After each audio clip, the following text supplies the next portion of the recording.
Yes, job people, this is Michael Shamaya representing. I will say, hear the lion voice, saying it is time for the lions and the lionesses to tell their own story. King David killed Goliath with a stone, we original dread. The fittest of the fittest shall survive. My people, open your eyes. Wake up. Blessed love, this is Queen Omega representing for all lions and lionesses. With the lion's voice, we come to tell our story. Rastafari, live it. Hey, the lion's voice, Rastafari. Surround yourself around people who have more than you. That's my advice to the youth more so than anything. Yes. Don't be always the big baller around. Otherwise, you have nothing but vampires around you just feeding off you. You know, have people around you who know more than you, who have more money than you, and different things like that, and you will gain a whole lot more. So that's my, I asked that question before, what message I had to the youth? Mm-hmm. That's the main, one of the main messages. I was on the radio and ones would hear me on the radio, and I always shout out, Rastafari, and I'll shout out, my brothers behind the wall, hold your head up, all these different things, and they would hear me on the radio. And one brother in particular used to hear me on the radio was Dr. Matul Shakur. Okay. And I ended up linking up with him, like the link with Dr. Matul Shakur was a deep link too, and then he's a Muslim man, right? But I ended up linking up with Cynthia McKinney. I called her because she was a congresswoman. And if you know anything about Cynthia McKinney, if you ever get a chance to Google that sister, very powerful sister, who was basically ostracized by the American government for calling out Bush and 9/11, and just calling out all the hypocrisy and the fuckery that be going on. Excuse that. But you know what I mean? She did that. And so we was able to go into the prison. And when I say we, I ended up calling my next brethren, which is M1 from Dead Prez, and himself and myself went into the prison, and we was able to reason and sit down with Dr. Matul Shakur. And then after that, the brothers in the prison wanted me to come forward. Now this next brethren named Gaddafi, right, a Yardi, a Jamaican man, right, but he was Muslim. He called out and said, look, the Rasta people in the prison need a representative. You should come forward.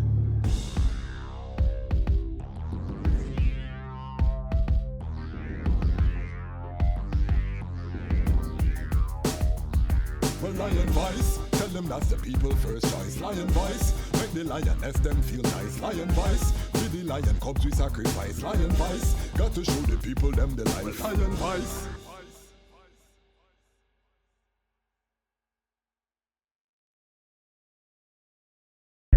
Yeah. One king of kings, one throne. Thrones are the house of the great King David. I and I the generation of them that seek him, that seek the high face, O Jah. So lift up your heads, O you Ethiopians, and be lifted up, O you ever live indoors, and let the king of Mount Zion yard you. Well, we are king, we're that crown. Stepping on the ring now, she won't back down. Ready for we are can fi stand our ground. Attack the black man and them get smacked down. No, she a queen, we're that crown. Stepping at the ring now, she won't back down. Ready for we are can fi stand our ground. Attack the black woman and them get smacked down. For combat, have to stand for the black. Stand against the beast when the beast come attack. When the beast send crack, try to tear us down. When the lion roar, everybody hear the sound in Babylon town. Wicked man grind drone, earthquake shake, all them bars will break. Well, here's a hot take. There's a brimstone lake. Somebody gotta pay for the choice they make. Yo, be careful what you say, cause some news is fake. And every crew got a stitch to watch the moves you make. Well, it's not Drake, but the song's still great. Give your truth and rights, ladies, move the way. Say yo, we are king, we're that crown. Stepping on the ring now, she won't back down. Ready for we are can fi stand our ground. Attack the black man and them get smacked down. No, she a queen, we're that crown. Stepping on the ring now, she won't back down. Ready for we are can fi stand our ground. Attack the black woman and them get smacked down. Look how the bassline heavy. Move them head but them still not ready. Out in the street and them filled with doubt. So every day Babylon no stop turn them out. My people them pray as the sun come out. And Babylon a beast, every day them guns them out. Them destroy the earth, them a search for clout. I had to destroy the beast by word of mouth. I had to read books that they never heard about. Learn facts about the blacks in the dirty south. Learn. Greetings in that divine name of His Imperial Majesty, Emperor Haile Selassie I. Glory and honor in the name of his chosen queen, Empress was Zero Menin.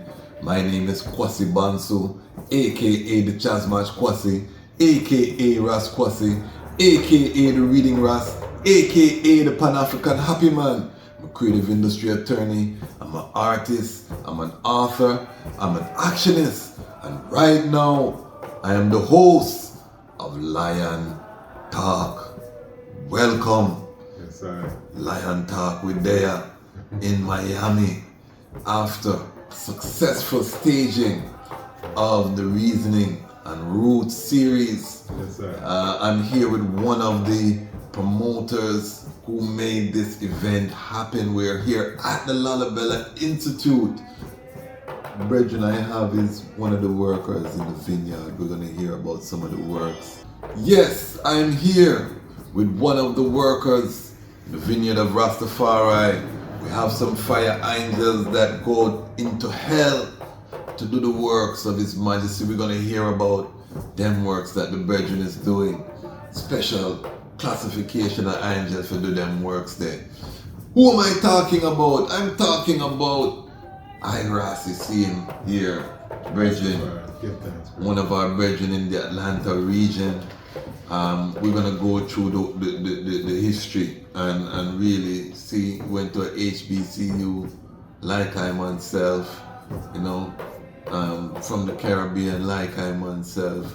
So we have a lot to reason about. Tell us about where the I was born and the I journey to Rastafari. Well, you know, someone asked me the other day how long I've been a Rasta. And anytime people ask me that, I always say ever since. Because, you know, that's the answer Bob had said, right? Yeah. But I really started trotting it around 18 years old once I went to college. Yes. You know, so I was actually born in Brooklyn, New York. Oh, you're born in Brooklyn? I was born in Brooklyn, but both my parents are from Trinidad. Yes. And so they met in Trinidad. And then they, you know, like the migration of all that was going on back in the late 60s, early 70s. Okay. They all came to New York, and that's where I was born. So every summer, all the other children going down south in South Carolina, Georgia, or they going up, I was going further south to Trinidad. So every summer I was in Trinidad. That's what the vibes was, you know? It was a beautiful thing growing up in Brooklyn, because you would think it was like a concrete Caribbean, you know? Because everybody around you was from an island or Caribbean. So Caribbean culture is very strong and thick in Brooklyn. What part of Brooklyn? Brownsville. Brownsville. Crown Heights originally is where I was born, and I grew up in part of Crown Heights, and then Brooklyn was another part of my childhood, Brownsville. And then from there, then we moved to Jersey. We moved to Teaneck, New Jersey. Growing up, I used to go to Ocean Parkway and church. Okay. That was my family lived there. We used to go every Labor Day, not for the parade, but shopping. It's Eastern Parkway. Yeah. So Eastern Parkway. Ocean Parkway. You know, true. It's called Ocean Parkway where we were, which is about a few blocks up from Flatbush. All right. And then, so when I hear a place like Brownsville, Crown Heights, these are not just regular, these are notorious neighborhoods. What was that like growing up for the eye in terms of, you know, was it inner city tension? Was it, you know, what kind of environment? Well, you know, when you're young, and that's all you know, you didn't really know it was, you know, you was living amongst the wolves. You know what I mean? So you learn to adapt, and children are really resilient. You know what I mean? And they're able to adapt to different environments. So growing up in Brooklyn was a beautiful thing. Okay. I'll be honest. It was like, you know, especially being a 70s baby, and the music and the culture, the Caribbean culture in Brooklyn, but also mixed with the hip hop and American culture, because, you know, hip hop was that was the uprising. That was the uprising, exactly. You know, the early 80s. I'm 10 years old, 11 years old, 12 years old in the early 80s, and I'm, you know, all into hip hop. You know what I'm saying? From the time I was in Brooklyn, it was all in hip hop. That explains your connections in the music industry, hip hop. You were in that. You grew up in the whole energy. Yeah, well, you know, growing up in that whole energy, as far as being around hip hop. But you know, if it wasn't for the Caribbean, hip hop would not be what it is now. You know what I'm saying? When you talk about Cool Herc, coming from Jamaica and bringing that sound system vibes and just the whole, you know, rhyming with your number chatting, and you know what I'm saying? So it was a beautiful thing. You know what I'm saying? Growing up during that time, because a lot of ones, you know, you don't know you're growing up in a special time until it's born. Yes. But yeah, it was really good. Serious. So, Caribbean culture. Trinidad is the foundation, and you know, I see how rooted there is in Trinidad. Speak to that connection with Trinidad. Were you going back and forth as a youth, or what was that? Every summer up until I was like in 11th grade. You know, every summer it was back and forth with Trinidad, back and forth with Trinidad. Didn't really appreciate love Trinidad until I got older. Because you know, you go to Trinidad, I'm thinking about my friends in New York and what they doing, or my friends in Jersey. But Trinidad is definitely a special place, and it's a blessing that, you know, I always feel grateful. I'm like, I'm so glad that my family comes from an island, because I will always hop on a plane and then I'm home, and it's beach, and it's mangoes, and it's coconut, and it's all this coming from the tree, you know what I'm saying? So I just, it's a blessing coming from a place that's so cold and concrete and hard, like a place like New York, you know what I mean? And then being able to free up and go there. But Atlanta, you know, that's really the spot. Well, this is where we're gonna come now. 18 years old, young virgin. The eye had not sighted up far at this time in terms of the outward manifestation. Right. So I'm assuming now you get accepted into university. Yeah, I got accepted into Clarkland University. Okay. Right, and that's when I ended up applying to 3 schools. It was Hampton, Clark, and Morris Brown. And he didn't apply to Howard University, so I don't know what the brethren really saying right now, family. I don't know. Let me tell you, my experience at Howard, when I went to Howard, and that McDonald's that's right down the street from Howard, somebody had brethren, somebody got shot at that McDonald's. In them days, family, Howard was real, and they were real ghetto. The days were serious, the days were serious. Now the gentrification, but them time, it was real. All right, so you got accepted into Clark, Atlanta. What was it like moving from Brooklyn or Jersey to Clark, Atlanta? Clark, well, because I'm first generation in the U.S., born in the U.S., right? I've always been used to being by myself, right? Like I always used to, as a child, I used to always want an older brother or some cousins, because, you know, I used to get all the jokes. I don't know if I used to get them jokes, you know, you live in a tree and banana boat and coconut. I grew up in Toronto, where literally every black person was Caribbean. We didn't even have African Americans, you know. It was the same in Brooklyn. To come to find out, the same ones who was calling me banana boat, they parents was from the Caribbean too. Okay. You ain't find out until teacher parent night, and then every parent talking with an accent. You see what I'm saying? So that used to be one of them things, you know. But definitely, when I ended up coming to Clark, right, because I'm first generation here, I was by myself. I had no family there. I had no family in Atlanta. You know, so I'm used to just it being just me being by myself. So it wasn't a big culture shock or being by myself. But it was different being in the South, because I had never lived in the South. I only lived in New York. I only lived in Brooklyn and in New Jersey. And so all that's up north. And then the only other place I knew other than that was Trinidad. So coming down south, you know, with the elders and them speaking, and, you know, but then of course we further south. So, you know, we have manners too. So it was a good thing. You know what I mean? So you could adapt easier because of the Caribbean upbringing. You could get into that southern, the protocols, the manners, and all of those respect things, for the elders, and all of those things. You know, wasn't foreign tide. You see what I'm saying? So I'm really grateful for that. and I'm grateful for Atlanta and being able to come. And then when I came to Atlanta, it was wide open. And when I say wide open, meaning like they didn't really have a big, strong Caribbean culture that was going on in Atlanta. They didn't have also a big, strong even hip hop culture. What they have now was non-existent. All of the music was basically from where we at right now in Miami. All the music in Atlanta, it was coming from Miami. Luke. Trick Daddy, all of them artists. Okay. So what year are we talking about? We talking 89, 90. Okay. That's when I graduated high school, June of 89, and August, September of 89, I was here in Atlanta. Okay, that was in the golden era. In the golden era of, and really, like I say, Atlanta, and why I love Atlanta so much is because there was no other place that would have gave us the opportunity that Atlanta gave. Okay.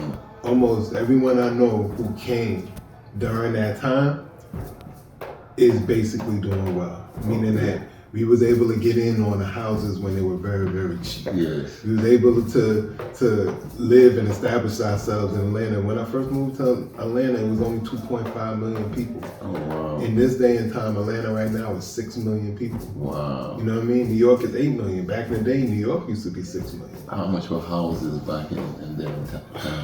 Reggie, let me tell you. Around the Atlanta University Center, if you know anything about HBCUs, a lot of times HBCUs are placed in the hood, right? They're placed in the lower income communities and different things like that. These houses was going for $30,000, $40,000. Wow. I saw a house one time, it was a fixer up at $18,000. Wow. You see what I'm saying? And we're talking about during this time, and then the market crashed and houses prices dropped. So Atlanta, for a one who wanted to come up, a one who wanted to establish themselves and become like what you call like almost like, there's a lot of millionaires, there's a lot of black millionaires. So Atlanta is like black excellence, a lot of black millionaires. And you could literally be in Atlanta and shop black grocery stores, black doctors, black schools. You could do everything black. In America, in Atlanta. The other side of it though, what were the employment opportunities like? Because I know you said it's cheap, but sometimes to find a job that's paying you. What was that like in Atlanta? Well, at that time, all the jobs were paying. Of course, they were, cheap. They were paying less, but Atlanta was still. My rent back then was $425 US a month. Wow. And I'm splitting that with a roommate. You see what I'm saying? So I'm paying $207 a month in rent. You know what I mean? So the jobs. This is unimaginable right now, 2024. For those who don't understand about inflation. Yes, sir. Virgin is talking about paying $200 out of a $400 rent in them time that you can't find that pattern right now in America. Nah, you can't find that nowhere. Nowhere, not in the hood, nowhere. That's what I'm saying. Find that. You may get I don't even know if you get a room for that. Yeah, you can't even get a room for that right now, family. So just to show, how the dollar devalue over time, because it's the same housing stock, the same things going on, but the dollar rise and fall. It was much cheaper to live. That time the dollar was much stronger. Right, and then that's also why, one could come to Atlanta, work at a grocery store, a fast food place, not get a lot of money, but still have their own apartment. Yes. You couldn't do that in New York. Yes. Most people that left college and they went home to New York or went home back, they had to stay at home. They had to live at home with their parents.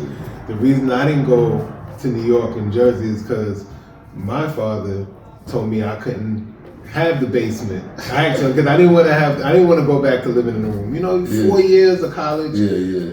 You've been living on your own. I felt like it was a backward step for me to go and be in a room next to him. I asked my old man, I said, hey, you gonna let me rent the basement? He told me no. I said, well, I ain't coming. He said, all right, bye.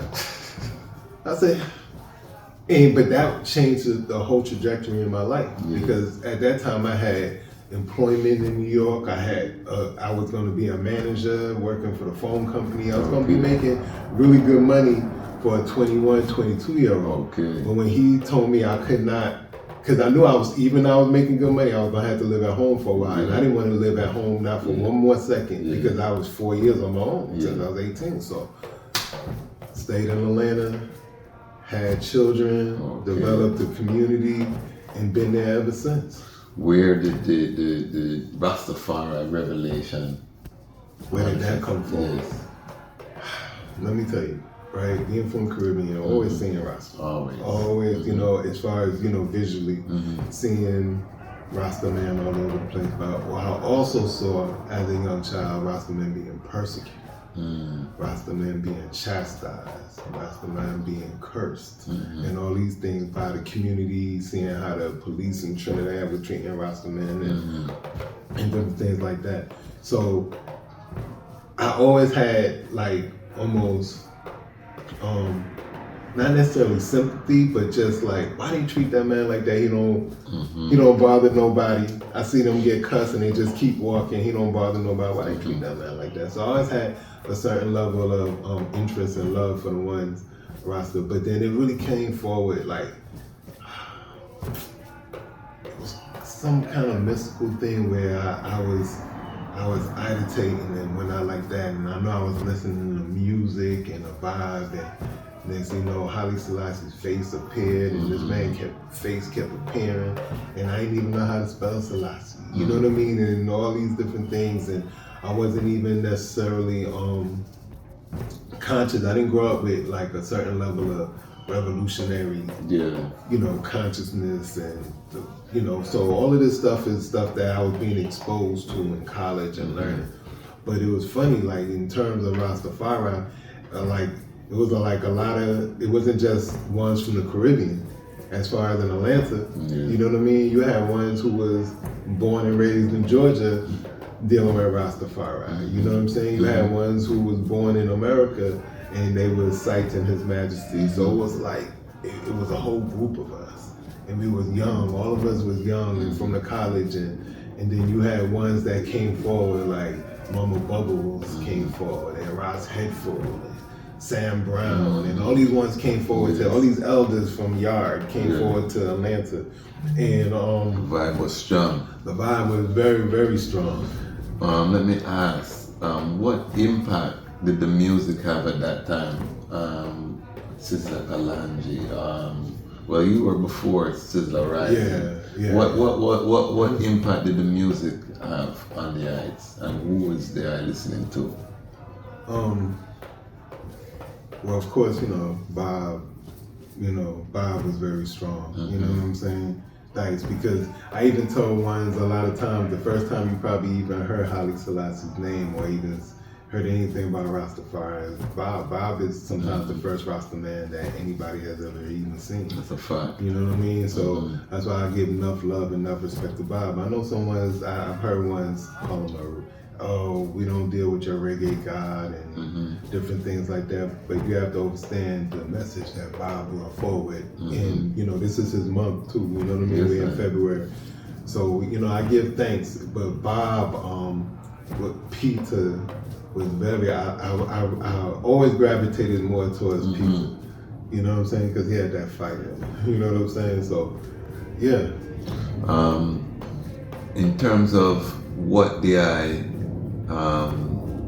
you know, was doing at the school, what was the major, what was your vibration? Right, well, the major at the school was media arts. You know what I mean? I went into the video portion of it, video and film and all this. And now this is before Atlanta was even popping with, you know, it's Black Hollywood now. Yes, you know, that's before Tyler Perry. This is pre all of that. So I wanted to get into video and film and radio, and these are the things I wanted to get into because I picked up that interest when I was in New Jersey. Okay. And that's why I picked up that interest. So that's what I wanted to do. Okay, and I went to Howard University. Yes. One of the challenges I had at the university was I had never seen so many black women in one space. How did they deal with the challenges of going to a HBCU Good question. in Atlanta? Well, you know what? That was actually my motivation. Yeah, because I went on a college tour when I was in high school. And if you know, like the sisters in New York, New Jersey, up north, it could be kind of, a little rough, a little hard. They wasn't necessarily, They have to survive, they have to put on that armor. They have to put on their armor. Strength. But when I came forward down south, I remember one speaking and talking. In New York, you don't do that. And I was like, they're actually talking to you and they don't know you. You know what I mean? They will smile at you. They don't know you. In New York, if a sister smile at a dude, then next thing you know, the dude see that as an invitation for him to just, you know what I'm saying, come harass the sister or whatever like that. But they don't necessarily even do those things. So I'm really grateful and I give thanks for that. Yes, because I can imagine, in that time when I Black a song about Freaknik, which was a famous... all of that stuff, I was there for the and I want to go through this family because I want to show how real we are. We don't try to hide nothing about the journey because the impact is really the evolution, and to see that I and I are human beings on a journey. So no matter where you are, that doesn't mean that's where you will be. Right. You know what I mean? Right. So this is why I go through these things. And also relating, my channel is 95% male audience. I mean, no say the man them think that, we're just old people who don't know nothing about, we live a life too. Yeah, and then in the college campus too, I think the ratio was, at the time when I went there, it was like 8-1. So that's the life I live in the Mecca of our university. Right. And so that right there was a motivation for because I was like, hey, this is where I want to be. I want to be. These sisters are friendly and they're talking to you and all that. And so, it was a beautiful thing. It was a beautiful thing to be able to come in, like you talked about, just seeing that many sisters and that many black people. And then, I think DC and Atlanta both call it Chocolate City and just known for a certain level. I got the last excellence. piece of Chocolate City. Right. When I came in the mid-90s, that was the last piece before the gentrification started. It's no longer the Chocolate City. I live in the chocolate portion, which is southeast DC, but the whole city now, the energy is different, because of the gentrification. It's one of the most gentrified cities in America. DC right now. I believe it. Yeah, I believe it because we see it happening all over. We see it happening in Atlanta. We see it happening here in Miami. You know what I mean? We've seen that all over.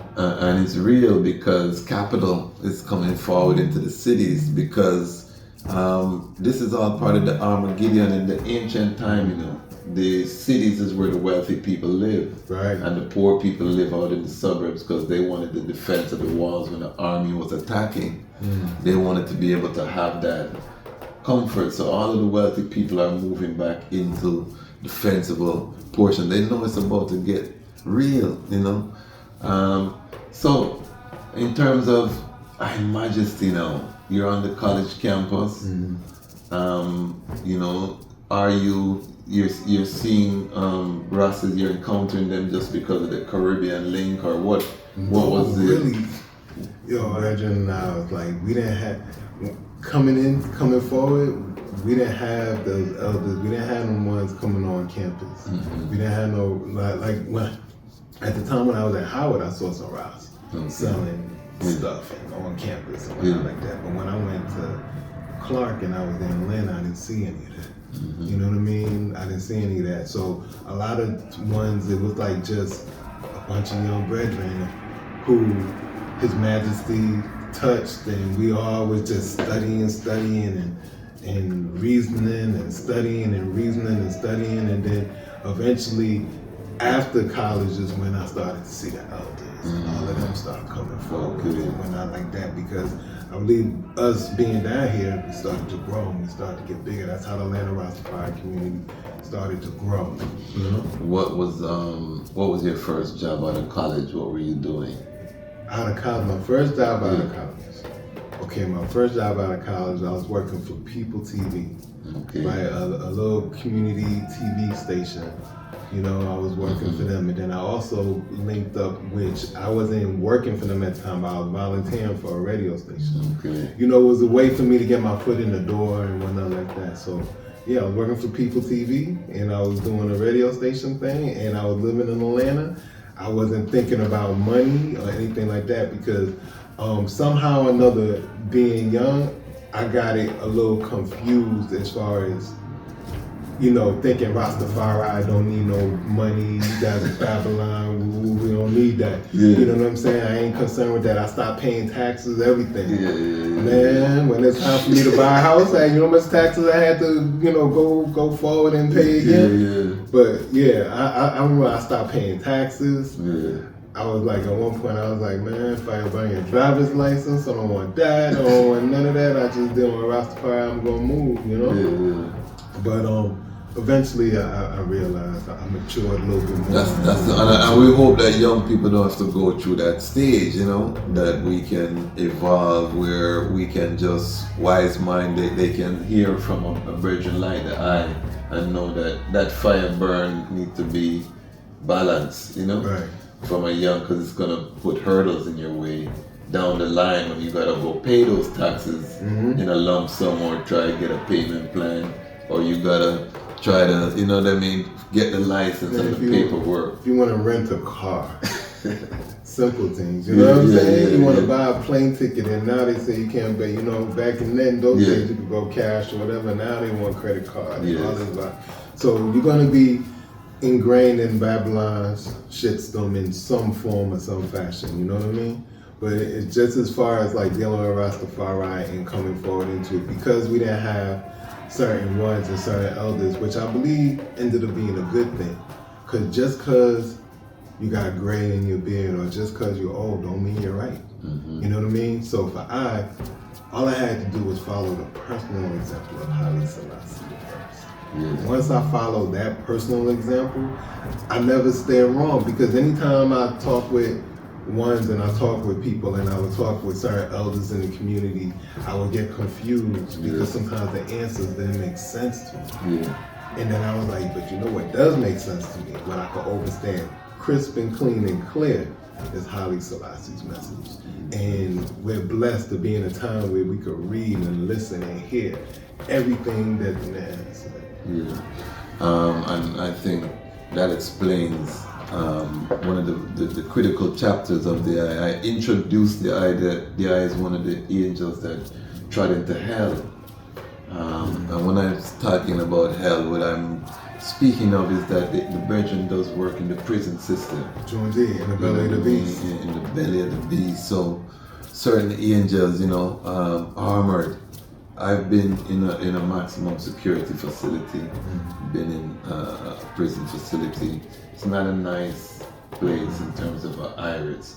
Talk to us about what was the journey that led the I into prison ministry. And the I is one of the pioneers in the United States in terms of Rastafari in the prison system. Well, I was on the radio. Right? You know, early on I was on the radio from like 92, 93. Okay. And we're going to circle forward to how we got on the radio. Don't worry yourself. All right. So I was on the radio and ones would hear me on the radio. And I would always shout out, you know, Rastafari. And I'll shout out, you know, my brothers behind the wall, hold your head up, all these different things. And they would hear me on the radio. And one brother in particular used to hear me on the radio was Dr. Ubuntu Shakur. And I ended up linking up with him. Like the link with Dr. Ubuntu Shakur was a deep link too. And he's a Muslim man, right? But I ended up linking up with Cynthia McKinney. I called her because she was a congresswoman. And if you know anything about Cynthia McKinney, if you ever get a chance to Google that sister, very powerful sister, who was basically ostracized by the American government for calling out Bush and 9/11, just calling out all of hypocrisy and the fuckery that was going on. Yeah. Excuse that. Yes, But you know what I mean? She did that. And so we was able to go into the prison. And when I say we, I ended up calling my next brethren, which is M1 from Dead Press. And himself and myself went into the prison. And we was able to reason and sit down with Dr. Mutulu Shakur. And then after that, the brothers in the prison wanted me to come forward. Now this next brother named Gaddafi, right? A Yardi, a Jamaican man, right? But he was Muslim. He called out and said, look, the Rasta people in the prison need a representative. You should come forward. They listen to you on the radio, you should come forward. And then I ended up going into the prison. And the first time I went into prison, you know, I didn't really know what I was going into or whatever. I knew that these brothers asked me to come. They asked me if I would come. I said, all right, sure, no problem, I will come. So outside of the intrusive background check I had to go through and them looking at all my records and all of that stuff, once I went into the prison, I remember walking through the chapel doors and it was full, like maybe about 300 brothers in the prison. They all stood up and started clapping. And I didn't know who they were clapping for. I turned around and I said, who they clapping for? I asked one of the brothers, hey, yo, they clapping for you. They said they listen to you on the radio every week. They on the radio listening to you. And I'm like, they ain't listen to me every strong like that. They listen to every word, and people wanted to take pictures and people wanted to do all kind of different things, and they had the podium for me and they spoke, and I just went up and I spoke, and from that part on, it sparked.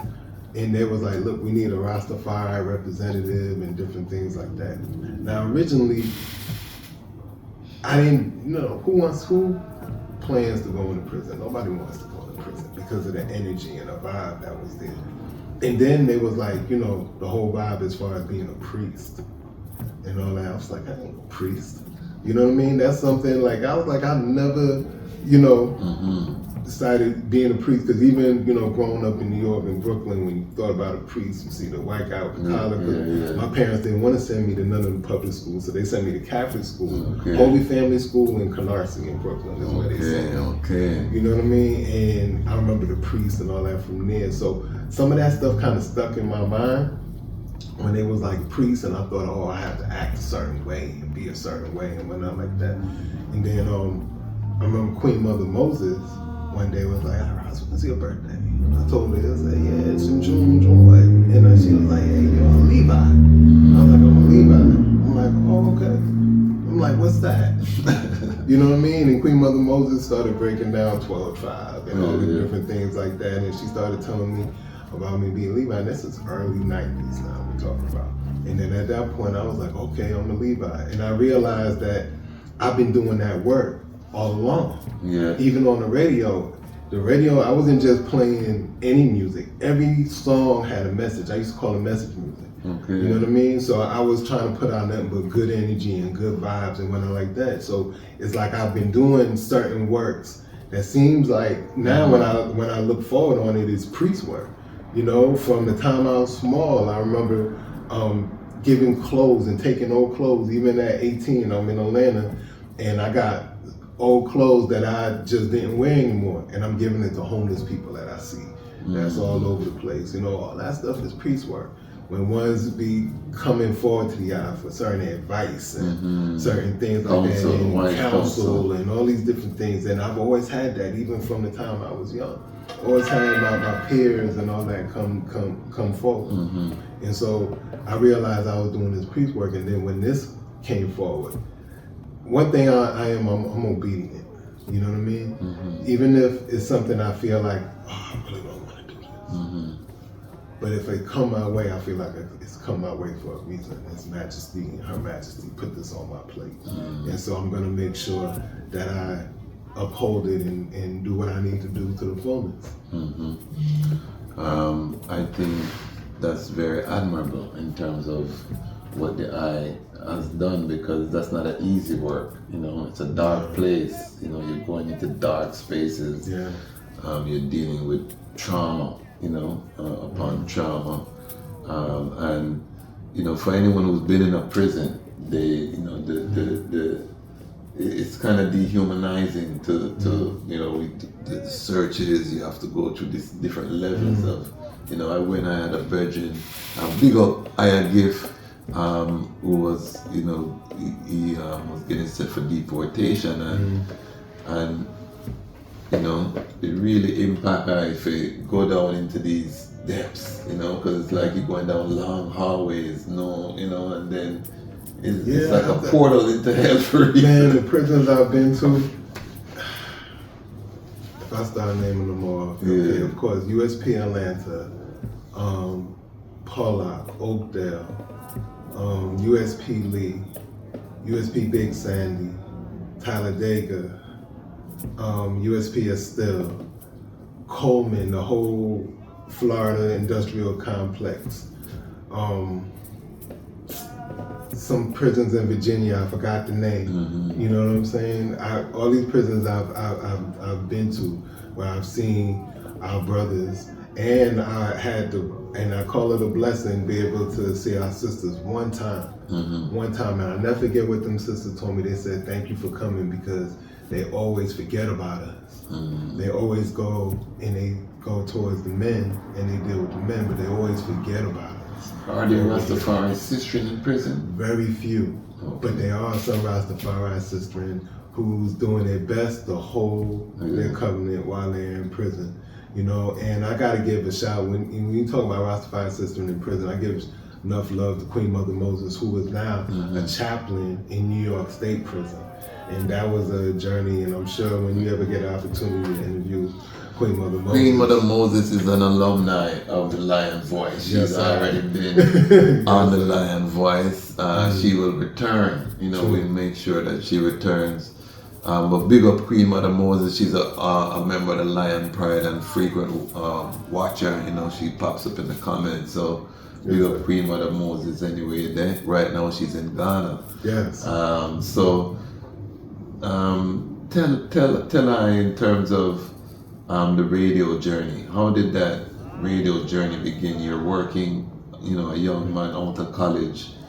You know, you're working at the community TV. What was the place? People TV. People TV. People TV.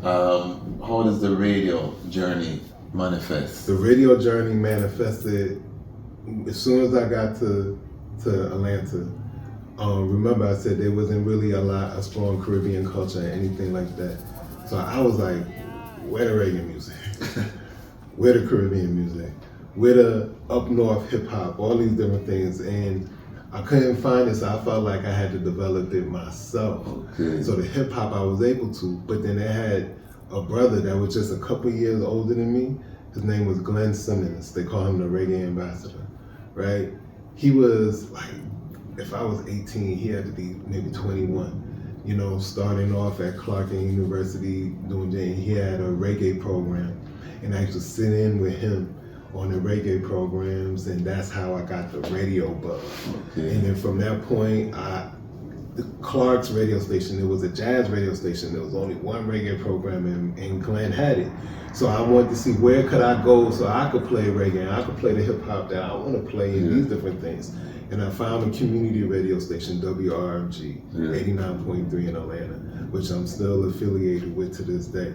And once I got on there, that's when I started playing hip hop from up north, and I started playing reggae music and different things like that. And I met some other ones like a Ras Marvin and La Simba and a Napti and all these other people that I saw that was playing radio before you know what I mean? Even my cousin DJ Reality, I found a cousin in Atlanta, you know what I mean, who same last name and all that. He even looked like my cousin, but we realized that he from Guyana and my people from Trinidad, so you're not as close. So I realized that he's actually a cousin of mine, but he was playing reggae in the city of Atlanta. So then I came forward, and I was able to come forward, and I started playing music, and it's been going ever since. And so them brethren in the prison gonna hear me on the radio, and then that's when they was like, yo, we need you to come Community forward. radio. Yeah. So crucial. It is crucial. In every city is crucial. City, but Atlanta is special with community radio. So give us some context. Why is Atlanta special? Because it's just black. Okay. I mean, you know, and at the time, gentrification is coming into Atlanta just like it is other places. But Atlanta just being so black, I'm telling you, the first 3, 4, 5 months that I was in Atlanta, I didn't even see any white people. I didn't see. Only place I saw them was on TV. You know what I mean? And I wasn't used to that. You know, so Atlanta was special when it came to that. And then what I could say on the radio, I didn't have to bite my tongue. If the police was doing police brutality and they were doing wrong, I could say that on a radio station like WRFG. You know what I mean? I could talk about the legalization of marijuana on WRFG and play the songs. You know? You said that was not without consequences. We had a conversation. You said the police would the police would sometimes come around to the radio station and they would harass and they would try to intimidate and different things like that. I seen them sitting outside the window because I could look into the back of the radio station. They would flash the light, almost to let me know that, we're listening to you. And when Atlanta is a major big city, but it is also small. You know, and so I was gonna say you're still in the South, so that's a very brave move, because the South, for those who are not in the United States, yes, there's racism all over, but the South racism is a different type of racism. But when you talk about foundation racism, you talk about foundation hate, and these white people and people in the South, they're not really afraid of black people like that in terms of, they because they have firearms. Not anymore. They have down south is a gun culture. You know, they wave their flags and different things like that. And you would think that Georgia is a black state, but it's not. Even we talk politics and all of that. The first time Georgia even went Democrat was with Stacey Abrams recently and whatnot like that, but it's been a Republican state all this time. You know what I mean? So it's a gun state, it's a gun culture, it's a certain type of culture. And those white boys weren't afraid to use the word nigga and all of these different things. And I found that to be strange. I found that to be weird because I had never seen that. Exactly. You know what I mean? And it was used freely depending on where we're at. But then also, you hear Martin Luther King talk about, Stone Mountain and whatnot like that. And Stone Mountain is a place that overlooks the city of Atlanta. That's where they would burn crosses and different things like that. I want you to the climate I came into. Yes. When I came to Atlanta in Stone Mountain, where we just traveled, where a lot of Caribbean people live now. Stone Mountain, Lithonia, Decatur area, right? Klan was there deep. They used to have bumper stickers on their car. They waved, they flew their flags. They still have a Confederate cemetery that they put the Confederate flags there and whatnot like that. So anytime I saw the flag, it let me know, okay, I know where you stand. You know what I mean? Outside like places like New York and New Jersey, they'll be really racist and hating you and you'll never know it. You'll never know. Down south, they're blunt. They don't care. They'll let you know. And, so it's very serious. So the fact that you were on the radio championing black causes, and I just want the viewers to understand that it's not just a simple thing. You're putting some risk. There's some risk involved. Oh yeah. With what the I was doing. Definitely. So in terms of the music, you mentioned M1, you did it casually, like it's just a brethren down the street. But big, I met the brethren, but how, and I know that the I is involved with many ones who, from the hip hop. How did those relationships develop? Well, the thing is that I'm seeking out their music. I'm seeking out revolutionary music. I'm seeking out music that is message music that talks to people and it's going to say the things that apply to things that I resonate with as a young man in America and whatnot like that. So if you ever listen to Dead President's music and different things like that, and then especially with Dead President, one of the reasons I reached out to them specifically because they got this video they was in, right? With Talib Kweli and Mos Def. And they're in the back of the video. They're not in the back of Black Star's video. And they have the flag. They got the Lime Judah flag. And at that time, they was growing their Nazis and sprouting their Nazis. So I'm looking like, Rastafari, you know what I'm saying? Rasta yeah. hip hop Yeah. and whatnot like that. And they come to find out that they wasn't, but they had like a lot of young people had a lot of love and reverence for the liberty and whatnot like that. So that's why they fly our flags and fly our culture, and wear our colors and you know they eat ital and different things like that. You know, but they don't necessarily deal with Haile Selassie. You know what I'm saying? But that was a little disappointing at first, I'll be honest. But then they linked me up with some next brethren who was Rastafari and dealing with hip hop and whatnot like that. And that was this group called Duo Live. Enough respect out to Free and Sid, because it was. It's funny that you say that because I know Free, you know. See that? Yeah. I mean Rastafari. You know how it goes. Like, I'm gonna have him on this platform. That was my sign from the creator for reach out. Reach out to them brethren because they got some songs. No, brethren, they got some serious hip-hop, music. some serious hip-hop songs. Serious. That's And like the brethren 20 still years making old. music. Yeah, Brethren man. still Both of them making brethren is music. real talented. Yeah. I actually had them come down and perform Okay. on one of my shows because you know SOS it also promotes. You know what I mean? And SOS means son of Selassie. Okay. It's supposed to be sons of Selassie because I'm supposed to have my brethren and them We're come gonna call together. it brethren after this interview. You know, but So, that'll be good though. Yeah, That'll be really good. Yeah, because it's a small world. Because I grew up in Toronto, so hip hop is special to I. You know, before I really embraced reggae music fully, I was fully into hip hop. You know, Cotton in the Island late Fish 80s, yeah. Well, that's after the time I was in dancehall. By the time Cardinal and came out, I was fully in reggae already. Okay. My era of hip hop is Boogie Down Production, Big Daddy Kane. You know what I mean? You know them Special Ed. Yeah. You know what I mean? All of them is like my peers, my age. You know what I mean? That was my era that I was deep. I like Wu-Tang, I was already in dancehall. I was Born to Kill a Beat in my Wu-Tang time. I just that's what high school, fully yard man, you know? True. So, but the hip hop have a special place in my heart.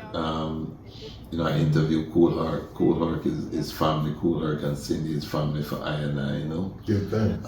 We work together, but I want the eye to just, because the eye is the perfect person. I don't know if I can have this conversation with any other person the way I can with the eye.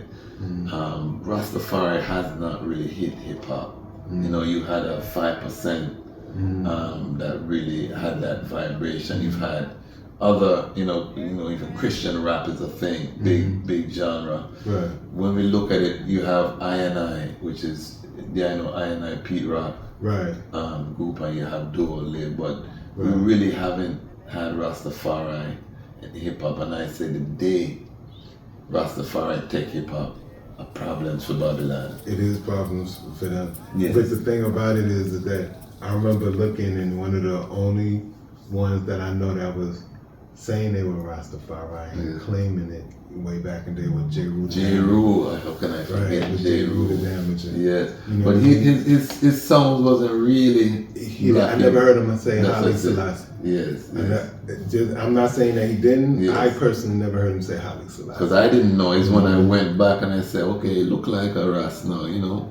But when I was listening to J. Rue, I wasn't thinking about Rastafari. Yeah, in one of his songs he said, "Yes, I'm a Rasta." Yeah. In one of them songs, you know what I mean? Okay. So I know that J. Rue claimed Rasta because when he came to Atlanta, you know, I went and held him up and whatnot like that. But he wasn't a one that just was, everything was Rastafari, everything was right. And plus his career, I don't know if his career even went to those heights where he would have been able to. Yeah, the monster with the water drip song. That water drip sound was a monster. That was his tune. That was his tune. That was a monster song. Because that was when I was in college. Them songs they were. Right. You know, so, but yeah, I don't think, and why do you think, you know, that, you know, we know Rastafari creators are so talented. Why haven't we, or more ones, penetrated hip hop, you think? Well, because hip hop has been taken over by corporations. Okay. Even outside of the ones, the Rastafari ones who deal with hip hop and want to do that, let's just deal with one who just has consciousness. You don't hear that nowadays. You're not gonna hear any of that. You know what I mean? the ones who have any type of consciousness and what that, their albums are not going to be mainstream or anything like that. But then it's still possible for them to sell. You know, when you look at a artist like a J. Cole, and you see him, you know, growing his Nati and having certain types of music and being a platinum selling artist, but no music on the radio. It shows that it's possible, but they don't necessarily want to make him the next. They don't want to make him the face of hip hop. They don't want to make him the face of hip hop or anything like that because of what it is he's saying. And for Rastafari, you know, we burn black and white down persons. We burn them all. You know what I mean? So if we were able to have that in hip hop, it would be a beautiful thing. I think it would be a beautiful thing, and I think it's for I-Ras to push our youth towards that, especially if we know our youth has skills and different things of that nature. You know what I mean? We have to push our youth towards that. And also, young people want to make it seem like, young people want to see that we're doing well. You understand? Young people want to look at you and be able to point at you and say, yeah, I want to be like that person. Yeah, I admire that person. If it's not for your shoes or for what you're driving or something of that nature. And sometimes, I guess, Rastafari is so rootsy and whatnot like that, it doesn't appeal to them young people. That vibration is not connecting to what their life experience is like, you know? Exactly. That drum pattern. Because even my children, I play reggae around the house, they say it's boring music, you know? They're not really, you know, they'll sing, you know, I catch them singing the reggae songs.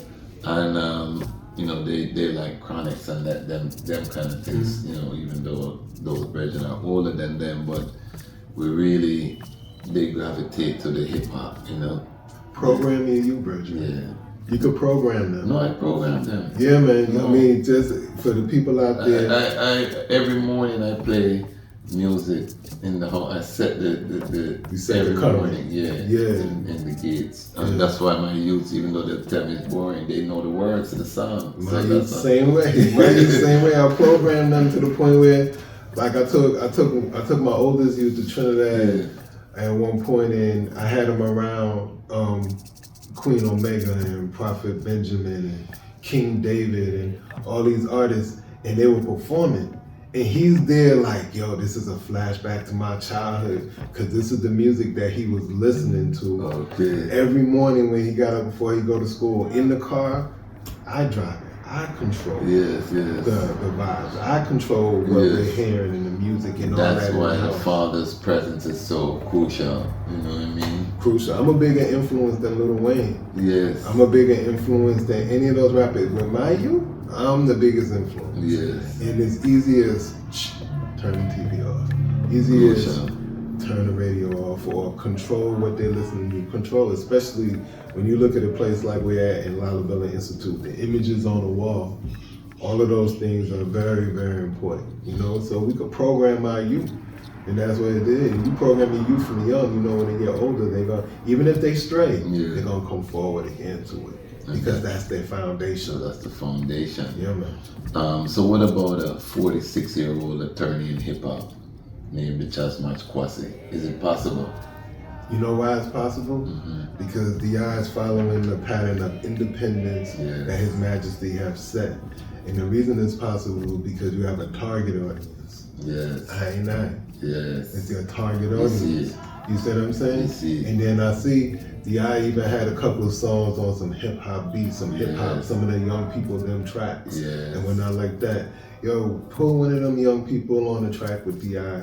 and whatnot like that, and see how it pop, and see how it start to bubble. So you hear, this is from I-Ras, the big radio personality endorsement of the Dejazmatch Kwasi on the Lion Voice. I have it, people.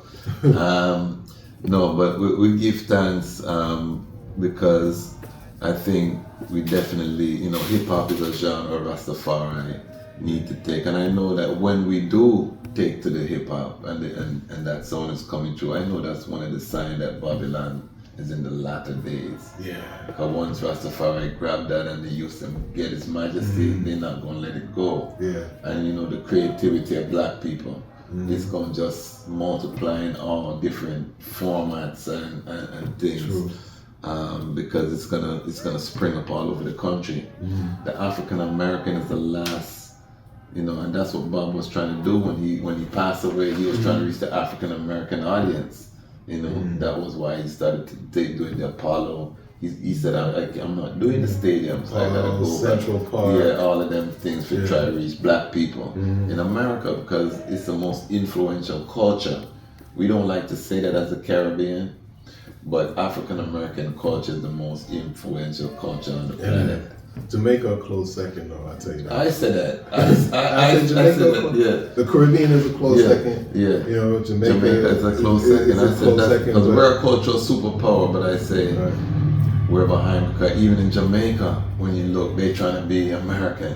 Well, the whole Caribbean do that. Like, and speaking of that, Caribbean people, Jamaica, Trinidad, Guyana, St. Vincent, all the Caribbean, stop following America. Yes. You could be first. Yes. You know what I'm saying? You don't have to wait for America to legalize or for you to do it. Jamaica would have been, think about Jamaica had legalized herb a long time ago. It would have solved a lot of the poverty issues and money issues that's going on in Jamaica.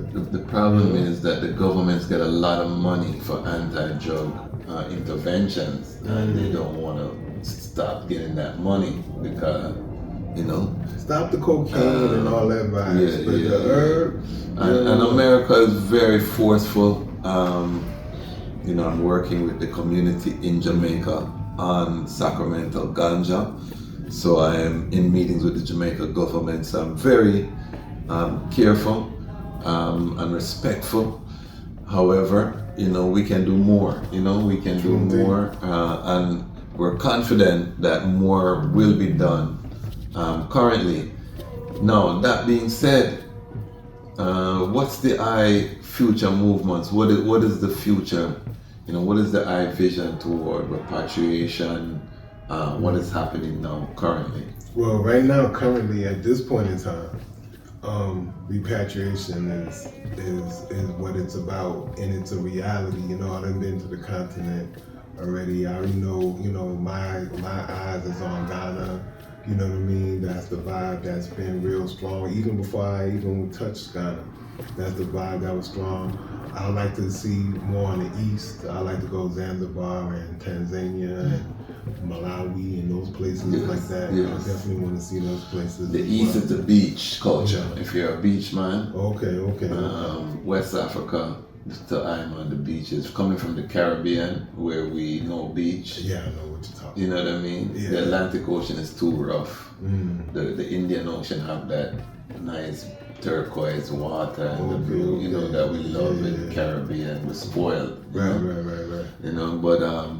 But West Africa have that Caribbean vibe though. Yeah. You know what I mean? And Africa is very familiar to I. Even when we haven't been there, coming off there, certain scenes, I was like, I could easily be in Trinidad. Yes. You know what I mean? I could easily be somewhere in the Caribbean. So, I definitely, the next phase. See, the thing is when you're doing work for the people, right? When you keep working for the people, at some point, you have to make sure you work for yourself so you can continue to be able to work for the people.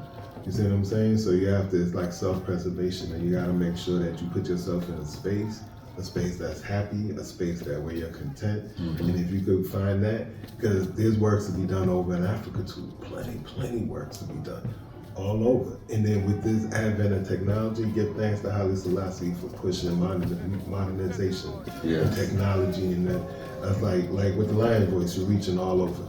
You reach all over, and you're touching all over. And it's a beautiful Big up thing. Ella Maroon, our Lion Pride member in Martuishas. You know what I mean? Who very active on the platform. That when I get them type of comments and regular people tuning in from the other side of creation, Make you feel good. it make me feel good. Yeah. You know what I mean? Because it's not just someone it's someone who comment regularly, and she's all over next side of iration. So you say Ghana.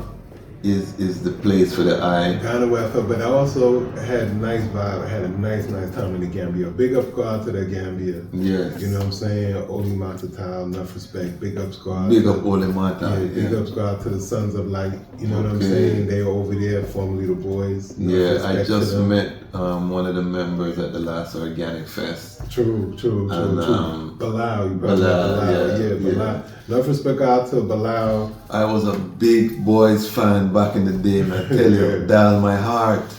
Man can't chat to me about them things that dial my heart. Now, if you look at those youth, right, the boys, right, they came up in a Muslim household. You know what I'm saying? They came to Atlanta, but the Rastafari liberty, as far as how they eat, as far as they look and everything like that, and even their musical sound and different things like that, you can see the influence of Rastafari, and that's strong. Yes. Big up. Yep. The boys. So, in terms of timeline, because we see the collapse of Babylon is taking place. Right. How does the eye vision your timeline in terms of, because a lot of us are here, we're working, we've gone back and forth.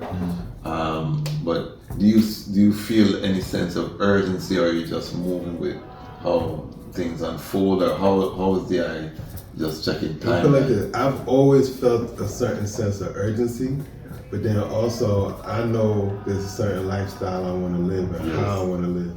I used to hear men back in the day say, I could go to Africa and live in a tent. It ain't no big deal. I could just go live off land and live in a tent. Let's keep it real with myself. Nah. I ain't just living in a tent. You know what I'm saying? I'm gonna make sure that I have certain things in place. I'm gonna make sure that my queen is Isla and she's in a certain place, because you know she gotta be happy with the place too. You know what I mean? It has to be a certain vibe. I'm not going standard. Yeah, it's Royal a certain standard. But yeah. if you can imagine, right? You over here in America where we can get money here. There's no excuse. Yeah. Like I told you, Atlanta blew up, bubbling and all that stuff, be owning homes and businesses, black excellence, right? We can get money over here. So we get our money over here, and then you want to go to Africa and not be able to build a place up and be more so taken. We have to contribute to Africa. We have to, when we go, we have to be an active part of the community and not just come over here and just live off the people. You know what I mean? We gotta bring something to the thing. So that's why enough respect out to Biggie Sean and Habasha and the Kazi Project and everything that they're doing, because I visually see them putting forward into the community in that way. And then when you do that, the community is gonna show you love as well too.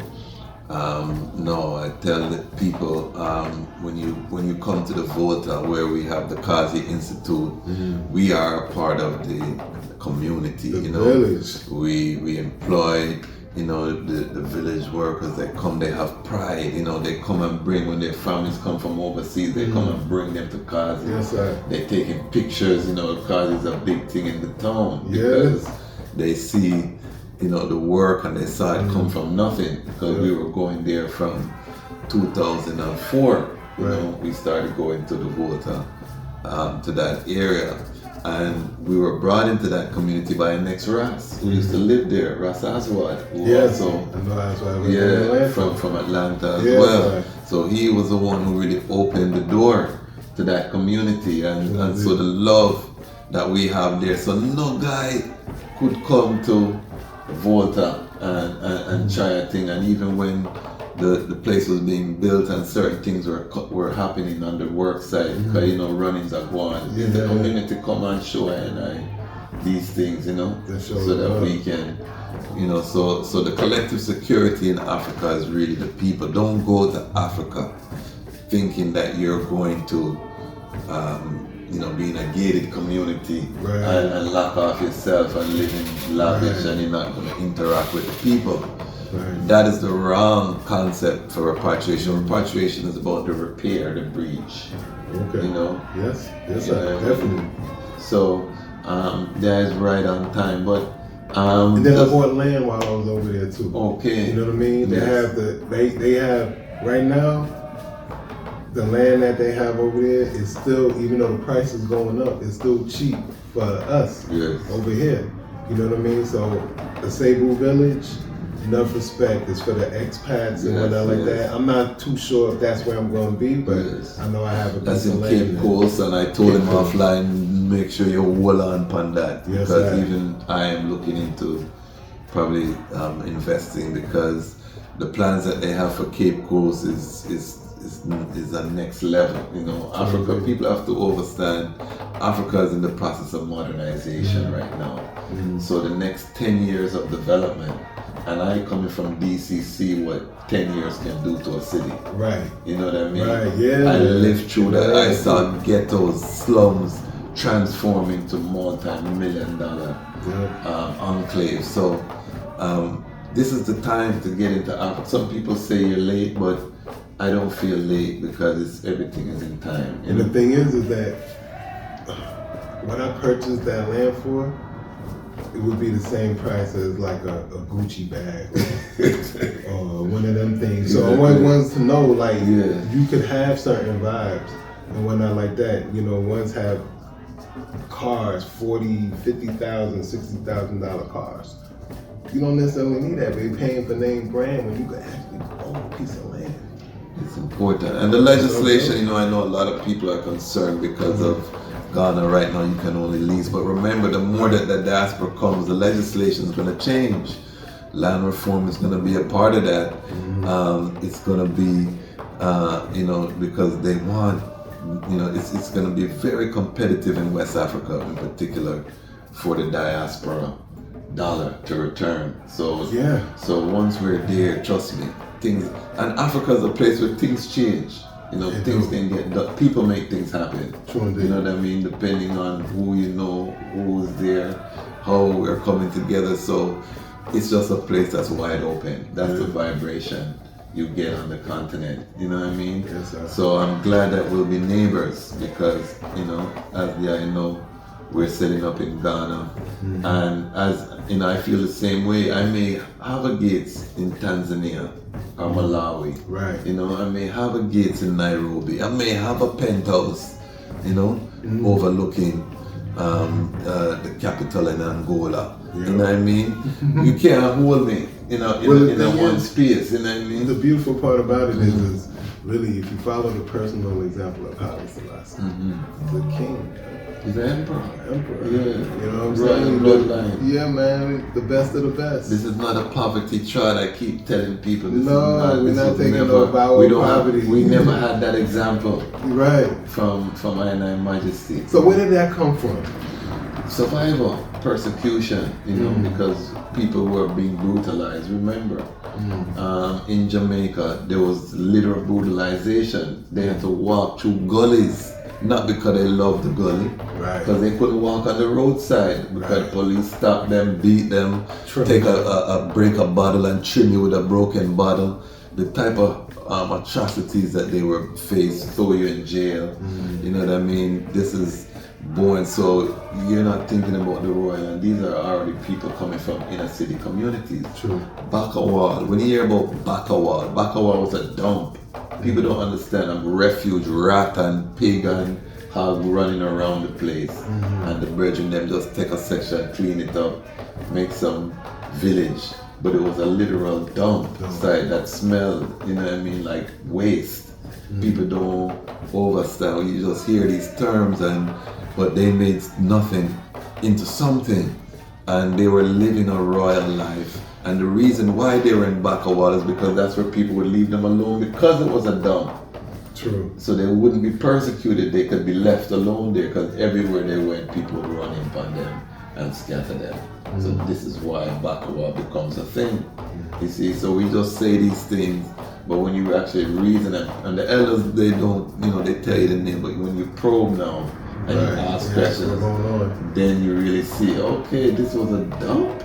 Yeah, you know what I mean? Like you mean a trash dump? Yes, king, you know? So these are the things we have to understand why, and this is why the lack of education came, because they couldn't go to school. They couldn't send your youth to school with locks. You couldn't, you know, so you burned Babylon. Right.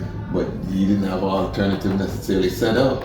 So the illiteracy and certain things reach, so you never really have the speeches of I Majesty. You had the faith. Right. You know, the inspiration. Inspiration, but not necessarily the words. They're not the words, you know what I mean? Yeah. So you're not dealing with the economic balance that His Majesty talks about it, you know, throughout the whole works.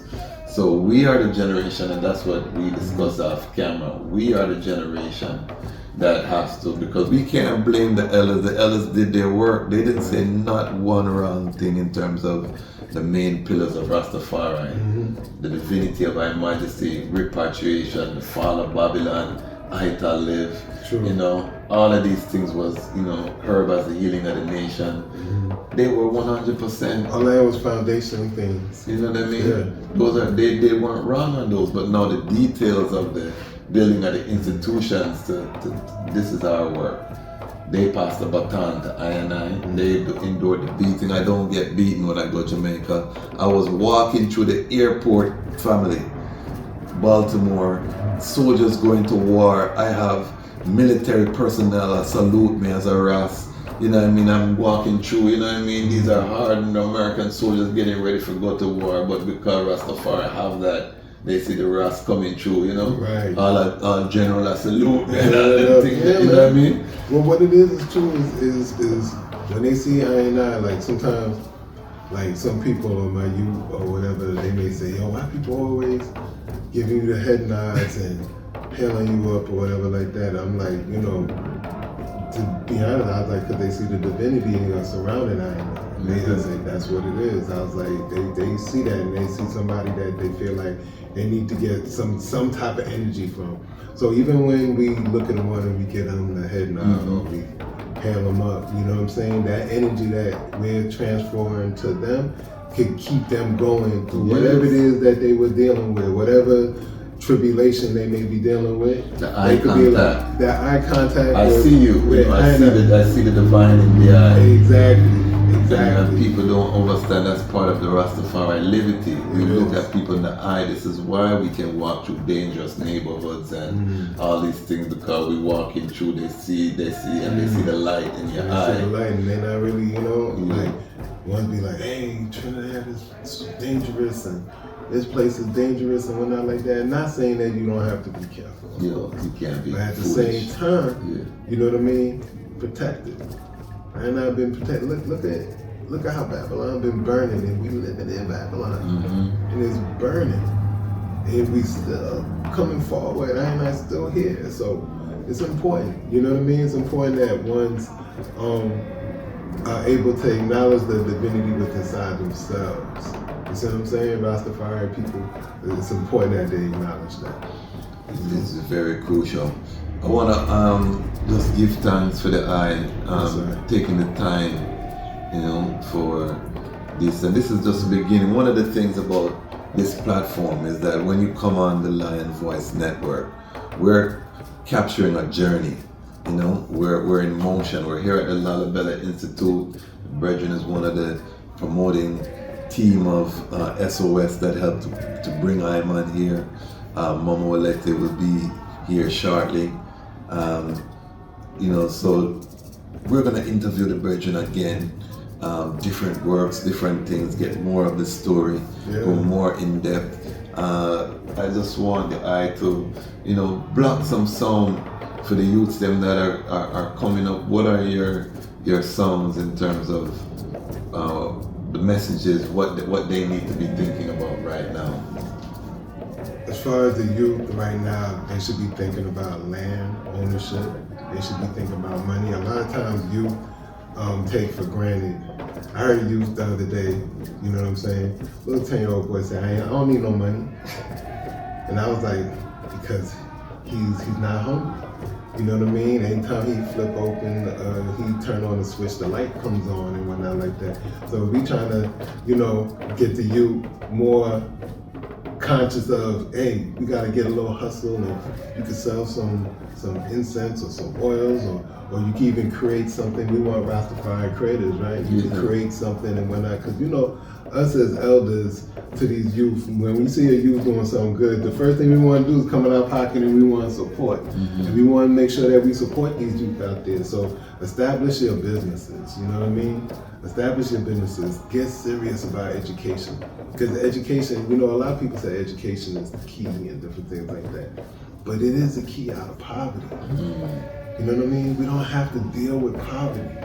You know what I'm saying? If you get your education can take you so many different places and take you around with it. And that's why, enough respect to the I and ones like Ras and ones who are well educated and have the paperwork, because paper matters. And that's one of the things I always say to the youth, paper matters. When I say paper, I'm talking about paper. In paper, I'm talking about money, I'm talking about what people say about you, what they write about you. That's why the books are important, because you're actually putting it down on paper. And that makes it valid once it's on paper. So you never let a one say anything wrong or false about you on paper. That's why, like, if you've been arrested or something like that and they arrest you wrong, you're supposed to get it expunged. You're supposed to make sure that that's not on your record. Why? Because it could affect you later. You see what I'm saying? If you got something on a credit report that's not supposed to be there, all that's paper. Paper is very important. And what they say about you got to manage your own paper. Your own paper, and not just your financial paper, but what people write down about you and what they say about you. Be careful when you go into schools, because that school to prison pipeline is real. So you have to be careful when you go into schools, and don't let some of these teachers just put anything down, or these principals just write anything about you. You know what I'm saying? Parents, you gotta stay in your child's school. Yes. Don't just send your child out to Babylon. Especially if you have to put your child in a public school and you don't have the money or the means to homeschool, which is the best thing. Or sending your child to Rastafari school, which is something I was blessed to be able to do in the city of Atlanta, which not too many people. One Perfect Love was the name of the school. Enough respect out to Mama Niger. In that school, which set up a lot of foundation for our youth, and a lot of that youth that came out of that school did very well. Did very well. I mean, I'm talking about they getting the Gates Millennium Scholarship, and they going to school for free, and all kind of stuff. Active members of the community, working all different places. So, like, the Rastafari school was a beautiful thing. Could you imagine, like, you're playing that music we was talking about earlier, right? And then you take your child to school and they playing similar music when they go to school. It shows that, this is your community and this is your culture. So that foundation stays strong.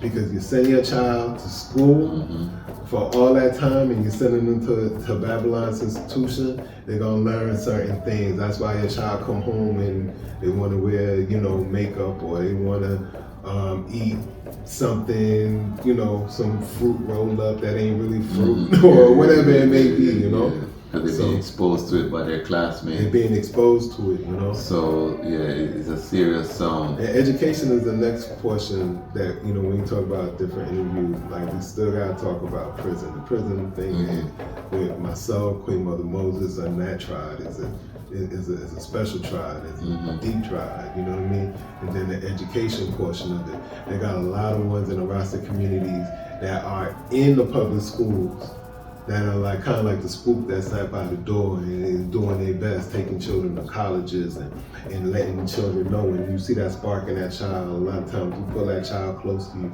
So there's so many Rastafari professionals and creators that, like, Lion Voice is gonna be going for a long time, and I look forward. The Lion Voice is what's gonna have young people coming forward, because you saw young people came the first night.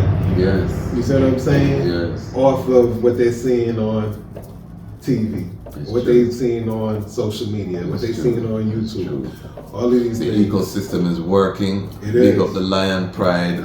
We had some ones that came in yesterday, just strictly off of seeing I online and coming in. So the ecosystem is working, and I'm encouraging all Rastafari creatives, Pan-African creatives, to create your own ecosystem. We need to have the ecosystem so that we can connect them together, and it becomes a macro ecosystem that's working, So what you're seeing right now are three ecosystems colliding, because linking with the brethren SOS, Lalabella Institute, came together to put on this manifestation of an event, and we'll continue to grow together. Other ones will come in, Dr. Walete is coming up. We have other things that are going to be happening here at the Institute. We're going to keep you posted. I'm going to make sure they send footage that we can bring highlights of different things.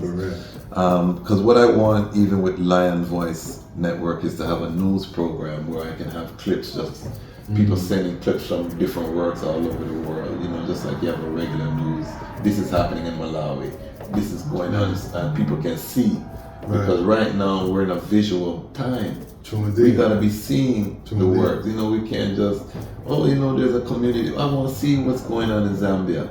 I want to see, the brethren them, whatever they're doing, and we have a platform where all it is. Because I've gone to build a production studio. That's my vision, But I need the item to come into the Patreon, support the platform, because no one's coming to save us. Hit the likes, the subscribe, all of that stuff is important. You see, big celebrity, I tell you that.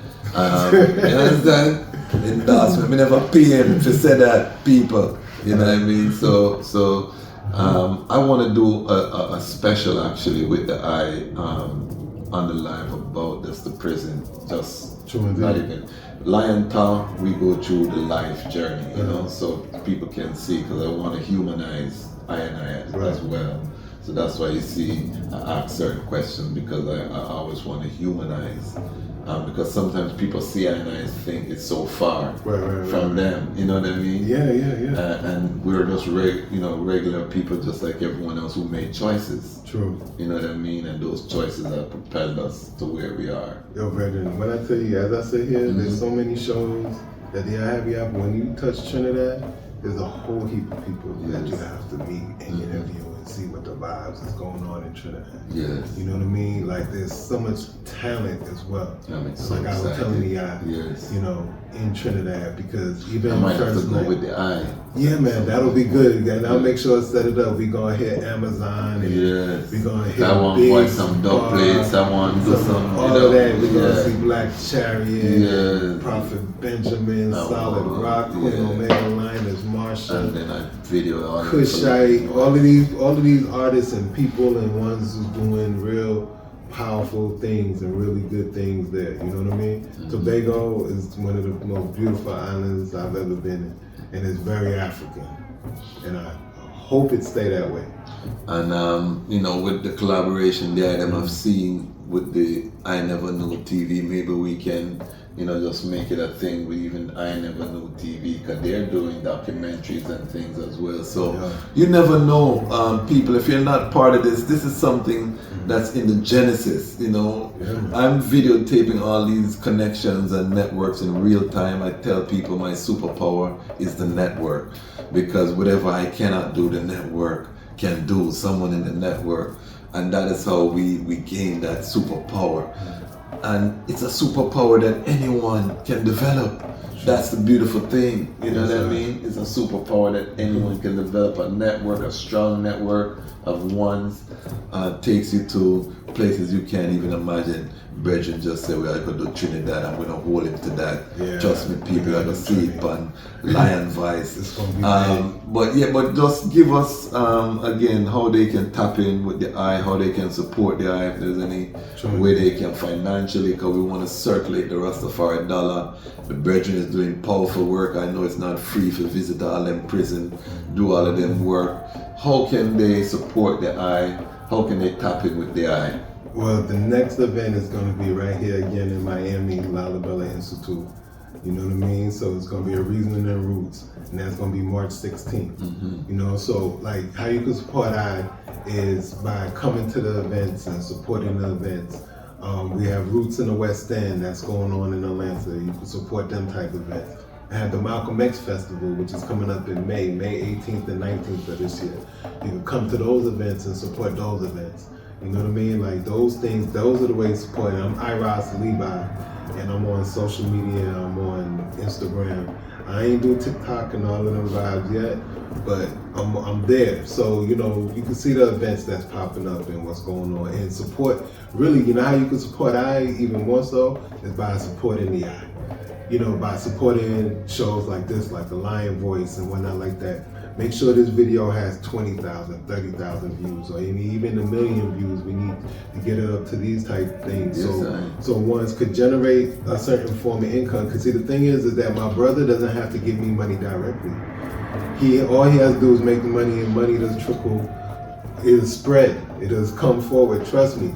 Surround yourself around people who have more than you. That's my advice to the youth more so than anything. Yes. Don't be always the big baller around. Otherwise, you have nothing but vampires around you just feeding off you.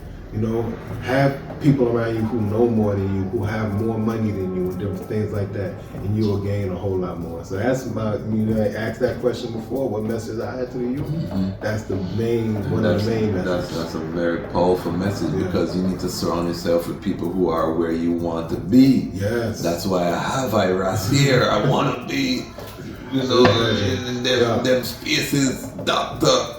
Rasses, Dejazmatch Kwasi, you see, Dr. Walete, you know, all of these powerful angels. I try to keep, you know, that circle high, because you want to vibrate.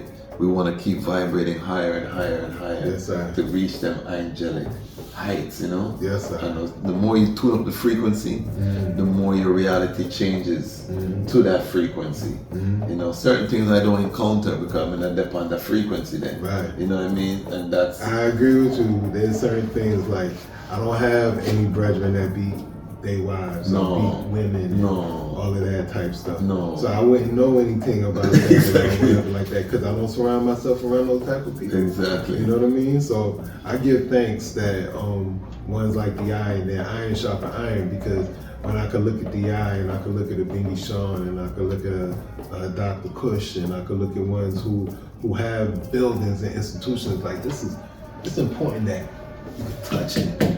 You see what I'm saying? Oh, that's crucial. We in the institution. Comfortable, you know chairs, people. This chair all of that well comfortable, man, I tell you. That stuff is important, and it's inspiring. You know, someone say, oh, you know, you think one would get jealous? Why would I get jealous? I get inspired. I don't get jealous.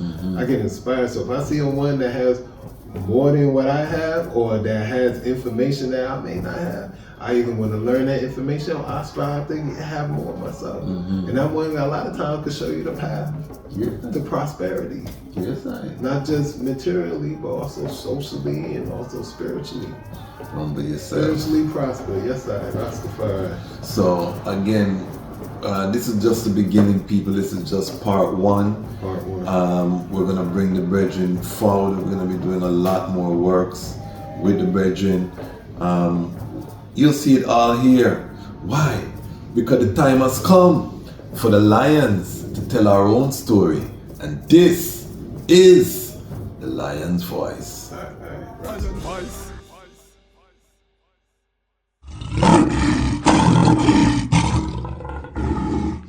What do you have to tell the people about Ras Tafari? Light to the world. King of kings and the conquering line of the tribe of Judah. I like himself. Where's right for ruler? Hey yo! Yeah. Hear them high, hear the black king on the 23rd of July. So tell them guy who praise God up in the sky, it's a lie. The Almighty living on your night. From ancient time them a try. Them Romans know them just open them suit and ties. Criminals ain't got no alibi, they stole my people. Then them come without them genocide. Are you talking about slavery? Them couldn't kill the lion we come conquer Judah tribe. Go through tribulation, and I strive, see sufferation, and I still rise. That's why we tell them in America, live Rastafari in every ghetto area. We come to tell them in a Toronto, straight to Ethiopia, them youths them want go. Look how we tell them in a Jamaica, I live Selassie the Almighty Creator. So then we tell all the youths in Rome, only one man can sit upon David's throne. From ancient time, them prophesize about how the Almighty would arise. Some say him would have come from the sky. Someday, some people love it, tell the people pure lies. From ancient time, them a try make you believe you can't see heaven till you die. They told you that heaven's in the sky. Come to tell them you've been tricked by the lies. Come to tell them that the devil wearing a disguise, acting like a holy man, a planning evil enterprise. Bless bombs and mustard gas from sky. Come with cash, couldn't buy Rastafari. Cause he's the head without fear. Mussolini don't try, test them hang him up in a the square. So me tell them, in a Italy, I mean powers of the Trinity. And then me tell them, in a London, I see higher than the Queen of England. And then me tell them, in a Trinidad, I am higher than a sky god. That's when me tell all the youths in Rome, when we go them locks long, no more scissors and combs. Hey yo, the people them searching for the truth, so me tell them, say them got to seek it from the root. Tell the ghetto youths, watch real close, who design on the doors, guns where you shoot. King David's line, we salute Ras Tafari, born 1892. Ask them who built the OAU. At this Organization of show you what our father do. Rob a bubble and I see them wrinkle and school. When them see the burden of the prophecy. Are you still talking about Tell the we Bible? come to tell them our point of view worldwide. Each and every massive and cool, yeah. Well, what is written if you come true is we don't record with King Selassie I heard Selassie I died. And the death of my kingdom can't prove. So me tell them Babylon, say them fi move.